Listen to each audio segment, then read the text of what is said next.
ये दूध, ब्रेड, घी, मक्खन, सब्जियां, ये जितनी भी चीजें आ रही हैं ये ट्रांसपोर्टेशन से ही आ रही हैं तेरे घर में। 8% लोगों के पास गाड़ियां हैं, तो हाईवे पे इतना खर्चा क्यों कर रही है सरकार? अबे social independence comes from economic independence, economic independence depend on industries, industry depend on infrastructure, infrastructure depend on geography and geography depend upon God. सीधा सा फॉर्मूला है, देख ले इधर। हाँ जी, चैप्टर नंबर 6 का हमने ट्रेडिशनल मेथड और मॉडर्न मेथड दोनों समझ लिए। बिजनेस, बिजनेस में ट्रांजैक्शन, ट्रांजैक्शंस में से निकलेंगे अलग अलग अकाउंट्स, अलग अलग अकाउंट्स को ट्रेडिशनल से कर रहे हो तो पर्सनल, रियल, नॉमिनल में बांटना है। मॉडर्न से कर रहे हो तो assets, expense, liability, capital, revenue, इन 5 में बांटना है। जैसा जिसका बिहेवियर होगा उसके हिसाब से डेबिट या क्रेडिट होता जाएगा। ठीक है, आज जो है टॉपिक समझने के बाद अब हम कर रहे हैं टीएस ग्रेवाल 2024 प्रिंट का पहला क्वेश्चन कि किस तरह के सवाल आएंगे। तो पहला जो क्वेश्चन है उसमें ये अकाउंट्स दिए हुए हैं 20 अकाउंट्स, और उसको बोला है कि ट्रेडिशनल मेथड से इनको पर्सनल में, रियल में और नॉमिनल में आपको डिवाइड करना है। ठीक है, क्वेश्चन में एक बार पढ़ के सुना देता हूँ आपको। Following accounts are being maintained in the books of Shri Ashok, classify them into personal, real and nominal accounts. Accounts दिए हुए हैं ये। ठीक, तो अब देखिए लैंड एंड बिल्डिंग। देखो पहले ये चीज समझ लो कि पर्सनल में रिलेटेड टू पर्सन जो होंगे, जो किसी को रिप्रेजेंट करेंगे, जो किसी फर्म का नाम होगा, कंपनी का नाम होगा, वो सब पर्सनल में आएंगे।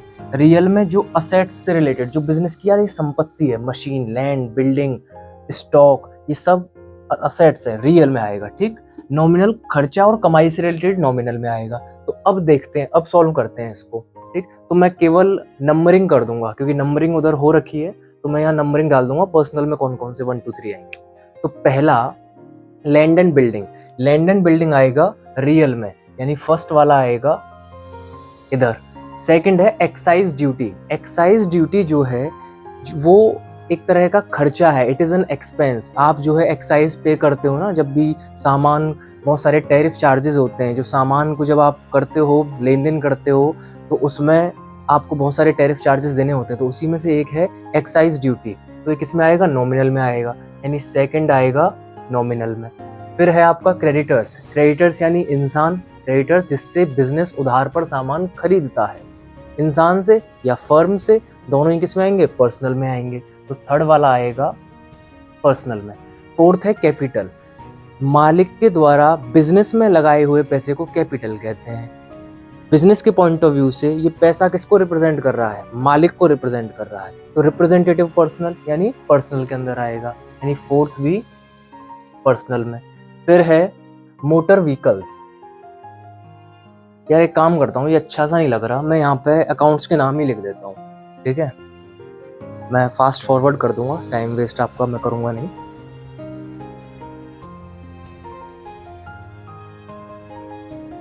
ठीक है जी, अब आ जाओ फिफ्थ वाले पर। मोटर व्हीकल क्या है? असेट है, रियल में आएगा। फिर है गुडविल। अब देखो जो असेट्स होती है ना, जो बिजनेस की संपत्ति, आपने सेकंड चैप्टर में पढ़ा होगा, वो टेंजेबल भी होते हैं, इंटेंजिबल भी, यानी ऐसी संपत्ति भी होती है जो दिखाई दे, मशीनरी है, कार है, प्लांट है, लैंड, बिल्डिंग दिखाई देती है, छू सकते हो।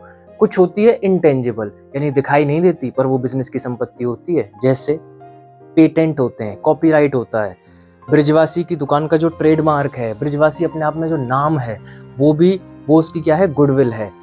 मिठाइयों की दुकान तो ढेर सारी हैं, लेकिन ब्रिजवासी मथुरा के अंदर वो अलग ही है। बहुत चीजें ऐसी होती हैं, है ना।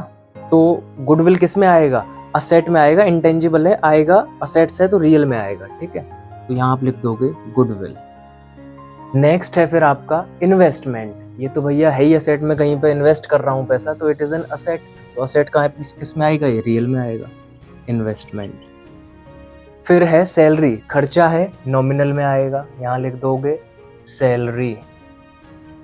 उसके बाद है डेटर्स, यानी जब माल उधार पर बिजनेस में खरीदा तो वो क्रेडिटर, बेचेंगे उधार पर किसी को तो वो इंसान बिजनेस के पॉइंट ऑफ व्यू से डेटर हो जाएगा। डी फॉर पैसा देगा वो हमको, इंसान है तो किस में आएगा? पर्सनल में। तो आप यहाँ लिख दोगे डेटर्स। फिर है बैड डेट, जिसको आपने उधार पर सामान बेचा था, डेटर।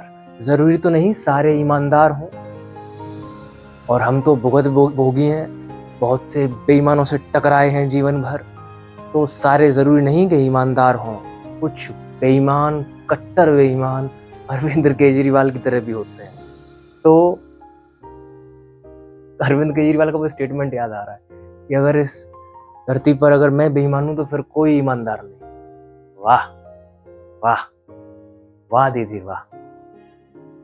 तो डेटर्स जो है वो कुछ पैसा मार भी सकते हैं, बेईमानी कर सकते हैं, तो जो पैसा वो नहीं दे रहे, वो नुकसान हो गया, वो होता है बैड डेट। अब ये नुकसान है, घाटा है, तो ये किस में जाएगा? नॉमिनल में जाएगा। तो बैड डेट जो है नॉमिनल में है। इसके बाद है डेप्रिसिएशन।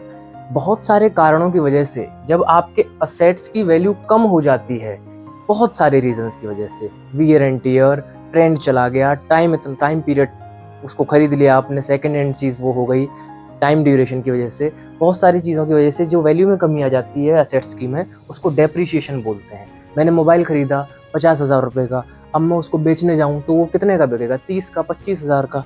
तो वो क्या है? जो कम हुई वैल्यू, वो डेप्रिसिएशन। तो वो लॉस है, नुकसान है, लॉस है, नुकसान है, किस में आएगा? नॉमिनल में आएगा। फिर है वेजेस। वेजेस यानी दिहाड़ी, खर्चा, एक्सपेंस। फिर रिपेयर्स, अगेन खर्चा, इसमें नॉमिनल में, रिपेयर्स। फिर है रमेश, और ब्रैकेट में दिया हुआ है डेटर। क्रेडिटर कुछ नहीं दिया होता, क्रेडिटर होता है, डेटर, दोनों ही किस में आएंगे? पर्सनल में आएंगे, क्योंकि इंसान है रमेश, ठीक है। तो ये पर्सनल में आएगा रमेश, ब्रैकेट में आप लिख दोगे डेटर। फिर है इंटरेस्ट रिसीव्ड, आपको इंटरेस्ट रिसीव हुई, तो एक तरह से रेवेन्यू, इनकम हो गई वो, तो ये किस में आएगा? नॉमिनल में आएगा। आप यहाँ लिख दोगे इंटरेस्ट रिसीव्ड। फिर है बैंक ओवरड्राफ्ट। मैंने आपको कल बताया लाइबिलिटीज, जब मैं मॉडर्न वाला समझा रहा था, कि जब आप ये फैसिलिटी बैंक अपने कुछ रिलायबल कस्टमर को ही प्रोवाइड करवाती है, जिसमें उनके खाते में पैसा नहीं भी है, तब भी वो एक लिमिट, एक सर्टेन लिमिट तक पैसा विड्रॉ कर सकते हैं। एक तरह से वो छोटा मोटा बैंक लोन ही हम कह सकते हैं उसको। जब वो उधारी की चीज वो कर रहा है, बैंक से ओवरड्राफ्ट वो ले रहा है, ठीक, तो वो किस में आएगा? वो रिप्रेजेंट कर रहा है ना बैंक को, तो वो किस में आएगा? पर्सनल में आएगा।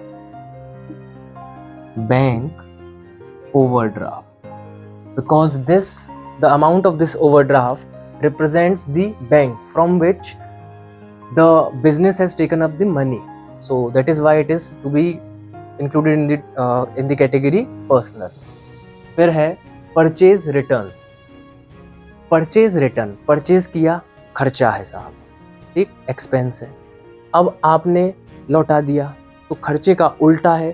खर्चा या खर्चे का उल्टा, दोनों ही चीजें किस में आती हैं? नॉमिनल में आती है। तो आप यहाँ लिख दोगे परचेज। अब आती है बात ड्राइंग की। Amount invested by the owner into the business known as capital, amount withdrawn from the business by the owner known as drawing. यानी कैपिटल में मालिक जब पैसा डालता है बिजनेस में तो कैपिटल है, और वही पैसा जब वो निकाल लेता है तो वो ड्राइंग है। जब कैपिटल पर्सनल में आती है तो ड्राइंग भी किस में आएगी? पर्सनल में आएगी। इसके बाद है फ्राइट। फ्राइट को शायद हिंदी में चुंगी, पहले जब अंग्रेज के ज़माने में जब वो लगते थे, जैसे आज टोल टैक्स वगैरह है ना, तो वो एक तरह से खर्चा है ये फ्राइट पे, तो इसको भी आप नॉमिनल में ही डालोगे फ्राइट, ठीक है। फिर है रिटर्न इनवर्ड्स। इसका मतलब समझो, रिटर्न इनवर्ड यानी आपकी तरफ रिटर्न आया। कब आया? आपने पहले सेल किया होगा, तभी तो इनवर्ड आपको कोई रिटर्न कर रहा है, तो इसका दूसरा नाम है रिटर्न इनवर्ड का, सेल्स रिटर्न। जैसे परचेज रिटर्न है, इसको क्या बोलेंगे? Sales return. जब आपने सेल किया तो वो रेवेन्यू में था, फायदा मुनाफा रेवेन्यू में था वो। जब रिटर्न हो गया तो रहेगा तो रेवेन्यू में ही, रेवेन्यू कम हो जाएगा, क्योंकि रेवेन्यू और उसको उल्टी चीज यानी खर्चा कमाई, खर्चा का उल्टा है कमाई, कमाई का उल्टा है खर्चा, दोनों ही नॉमिनल में आते हैं। तो ये सेल्स हुई होगी तो रेवेन्यू में आई होगी, सेल्स रिटर्न हो गई तो सेल्स का उल्टा हो गया, तब भी ये किस में रहेगा? नॉमिनल में रहेगा। तो यहाँ लिख देंगे सेल्स रिटर्न, ठीक है। तो ये आप इस तरह से, आपको क्वेश्चन दिए थे, सारे अकाउंट्स दिए हुए थे, आपने तीन ट्रेडिशनल के मेथड से 3 कैटेगरीज में, पर्सनल में साहब ये अकाउंट आए हैं, रियल में ये आए हैं, और नॉमिनल में ये आए हैं। ठीक है, मुझे कुछ मेरे जो मित्र जन हैं उनके मैसेजेस कॉल वगैरह आए कि पढ़ाते वक्त ठीक नहीं है हिंदू मुसलमान और ये सारी चीजें। देखो मित्र, घबराने की जरूरत नहीं है। फालतू बातें, झूठ, इनको बका जाता है। सत्य को प्रमाणों की भट्टी में तपाया जाता है, तब उनको कहा जाता है। तो मैं कोई भी बात बिना प्रमाण के, बिना तथ्य के ऐसे ही नहीं कहता, एवं ही नहीं कहता। कोई भी बात हो, बहुत ऊंची आध्यात्मिक बात हो, बहुत बड़े स्तर की भौतिक बात हो, कोई भी बात हो, बिना प्रमाण के, बिना तथ्य के, बिना रीजनिंग के, बिना लॉजिक के मैं बात ही नहीं करता हूँ। मुंह चुप रखता हूँ जब तक लॉजिक ना हो मेरे पास। ठीक है, तो बहुत सी चीज़ें हैं, बहुत सी जानकारी जो तुम कह रहे हो हिंदू मुसलमान ठीक नहीं करना और धर्म और ये सारी चीज़ें, अशांति फैलती है और ये दुनिया भर की जो बातें हैं, ना तो तुम ईमानदारी से स्वीकार करो। मैं कोई ये नहीं कह रहा कि मैं बहुत बड़ा विद्वान हूँ, बहुत जानकारी मुझे नहीं, लेकिन मैं ये कह रहा हूँ कि हमें प्रयत्न तो करना चाहिए। हम खुद को हिंदू कहते हैं, हम हिंदू की परिभाषा तक नहीं जानते हैं। 99% लोग हिंदू की परिभाषा जानते ही नहीं, और इस हिंदू शब्द के लिए 7 पीढ़ियां लड़ गई, अगली 7 पीढ़ियां लड़ जाएंगी। ये होश नहीं है कि है क्या चीज, अर्थ क्या है इसका, वो नहीं जानते हैं। ठीक है, धर्म का अर्थ वो नहीं जानते हैं। हिंदू का अर्थ, बहुत से लोग बताते हैं कि हिमालय और सिंधु के बीच में रहने वाले हिंदू हो गए। अब तो ज्योग्राफिकल सारी कंडीशन बदल गई, तो वो डेफिनेशन खत्म हो जानी चाहिए। हिंदू एक गुण है, हिंसाम विदुर्यति स हिंदू। जो हिंसा से दूर रहता है वह हिंदू कहलाता है। वो चाहे पाकिस्तान के लाहौर में दाढ़ी बढ़ाए कोई मौलाना, कोई मुसलमान भी हो सकता है जिसने इस गुण को धारण कर रखा हो, और हो सकता है कि वृंदावन का गोसाई भी आचरण से, गुणों से हिंदू ना हो। ठीक, क्योंकि वो हिंसा से दूर नहीं रहता तो वो हिंदू नहीं है। तो ये गुण है, ये कोई धर्म मजहब नहीं है। धर्म, बार बार धर्म की राजनीति, बीजेपी धर्म की राजनीति करती है, तुम धर्म की बात करते हो, तुम धर्म की भी परिभाषा नहीं जानते हो। किसी से पूछ लो धर्म क्या होता है, तो ये हिंदू, मुसलमान, सिख, जैन ये धर्म होते हैं। ये धर्म नहीं है, ये मत, मजहब, पंथ है। धर्म जैसे धरती, और मत, मजहब, पंथ यानी उस पर बने हुए रास्ते। धरती सबको धारण करती है, ईश्वर की बनाई हुई होती है। धर्म ईश्वर का बनाया हुआ होता है, और पथ, रास्ते, पंथ, मजहब ये इंसान बनाता है अपनी सहूलियत के लिए। जहां उसे जाना होता है, जैसी उसकी सुविधा होती है, उसमें उसकी स्वतंत्रता होती है। धर्म की असली परिभाषा होती है धृति, क्षमा, दमो, स्तम, शौचम, इंद्रिय निग्रहम, धीर, विद्या, सत्यम, क्रोधम, दशकम धर्म लक्षणम। यानी मैं लिख दूंगा, ये 10 लक्षण होते हैं। धैर्य, धृति, क्षमा, क्षमा कर देना, धृति, क्षमा, दमो, अस्ते, इंद्रियों का दमन करना, अस्ते, चोरी ना करना। इस तरह के 10 श्रेष्ठ गुण जिस व्यक्ति के अंदर होते हैं वो धर्म का पालन कर रहा होता है, और जिसके अंदर नहीं होते वो अधार्मिक होता है। वो चाहे पाकिस्तान का रहने वाला हो तो भी वो धार्मिक व्यक्ति हो सकता है, और हो सकता है वृंदावन का गोसाई धार्मिक ना हो, अगर ये 10 लक्षण उसके अंदर नहीं है तो इसलिए आधी अधूरी जानकारी से चीज़ें, ठीक है, तुम्हारी भी गलती नहीं है, तुम अपनी जगह ठीक हो, जितनी है बात उतना बोलना सबके लिए ज़रूरी है, लेकिन मैं ऐसे तो नहीं रुकूंगा दोस्त। तथ्य पर तथ्य आते जाएंगे। चलिए, नमस्कार। और एक वो याद आ गया मुझे, हाँ दोस्तों, 8% लोगों के लिए हाईवे बनाने की क्या जरूरत है दोस्तों। ध्रुव राठी, वो जन क्या समोसा चटनी खाता है, जन क्या करता है वो। दोस्तों, क्या जरूरत है, मैं बताऊं क्या जरूरत है। 71%, 100% जो कमर्शियल ट्रांसपोर्टेशन है उसका 70% हाईवे से होता है। 8% लोगों के पास गाड़ियां हैं तो सिर्फ वही नहीं चलते हैं। ये दूध, ब्रेड, घी, मक्खन, सब्जियां, ये जितनी भी चीजें आ रही हैं ये ट्रांसपोर्टेशन से ही आ रही हैं तेरे घर में। 8% लोगों के पास गाड़ियां हैं तो हाईवे पे इतना खर्चा क्यों कर रही है सरकार। अबे, social independence comes from economic independence. Economic independence depend on industries, industry depend on infrastructure, infrastructure depend on geography, and geography depend upon God. सीधा सा फॉर्मूला है, देख ले इधर, तेरे को समझ नहीं आ रहा हो तो हाँ बताऊं, इधर देख ले। I is equals to I और G is equals to G। Industry depend करेगी इंफ्रास्ट्रक्चर पर, इंफ्रास्ट्रक्चर डिपेंड करेगा ज्योग्राफी पर, और ज्योग्राफी डिपेंड करेगी भगवान पर। और ये जब इंडस्ट्रीज होंगी तो इकोनॉमिक इंडिपेंडेंस आएगी, और आर्थिक स्वतंत्रता आ गई तो सोशल इंडिपेंडेंस अपने आप आ जाएगी। सब शांति, पीस, हार्मनी अपने आप आ जाएगी। तो लॉजिक समझाकर कुछ भी बकने की जरूरत नहीं होती है। क्या क्या नाम रखा था तेरा? German shepherd. हाँ ठीक है, वो नाम सूट करता है। चलिए।